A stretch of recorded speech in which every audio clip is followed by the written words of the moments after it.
kilos is? Bernard always sits by himself on one of the smaller tables, nearest the patio. It is table 8. You don't need to know that, but I will tell you a bit about Bernard. Bernard Cottle was very kind to me when I first arrived at Cooper's Chase. He brought me a clematis cutting and explained the recycling timetable. They have 4 different coloured bins here. 4! Thanks to Bernard, I know that green is for glass and blue is for cardboard and paper. As for red and black, though, your guess is as good as mine. I've seen all sorts as I've wandered about. Someone once put a fax machine in one. Bernard had been a professor, something in science, and had worked all around the world, including going to Dubai before anyone had heard of it. True to form, he was wearing a suit and tie to lunch, but was, nevertheless, reading the Daily Express. Mary from Ruskin Court, who was at the next table, got his attention and asked how much 46 kilos was when it was at home. Bernard nodded and called over to Elizabeth. 7 stone 3 and a bit. And that's Bernard for you.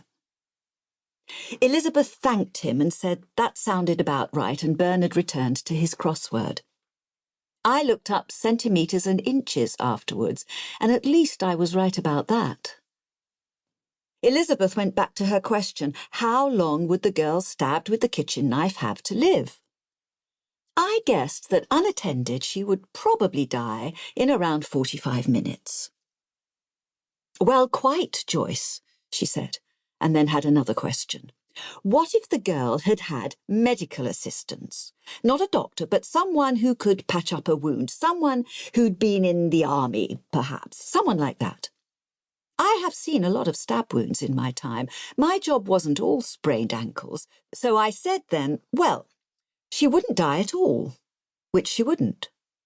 It wouldn't have been fun for her, but it would have been easy to patch up. Elizabeth was nodding away and said that was precisely what she had told Ibrahim, although I didn't know Ibrahim at that time. As I say, this was a couple of months ago. It hadn't seemed at all right to Elizabeth, and her view was that the boyfriend had killed her. I know this is still often the case. You read about it.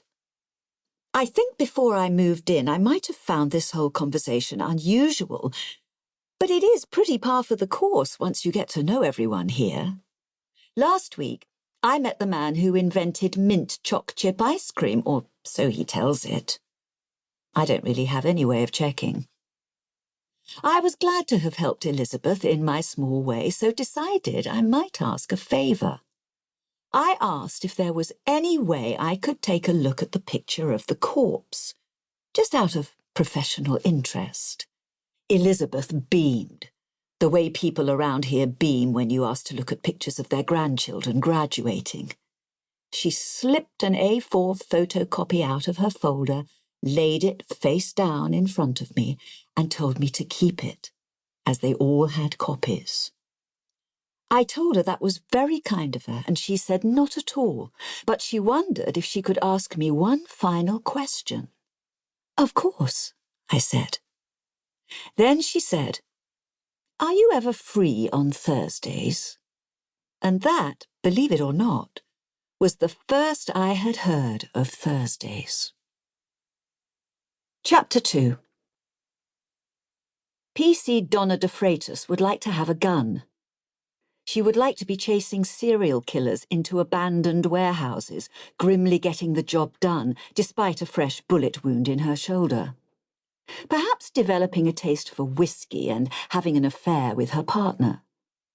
But for now, 26 years old and sitting down for lunch at 11:45 in the morning with 4 pensioners she has only just met, Donna understands that she will have to work her way up to all that. And besides, she has to admit that the last hour or so has been rather fun. Donna has given her talk, Practical Tips for Home Security, many times. And today there was the usual audience of older people, blankets across knees, free biscuits, and a few happy snoozers at the back.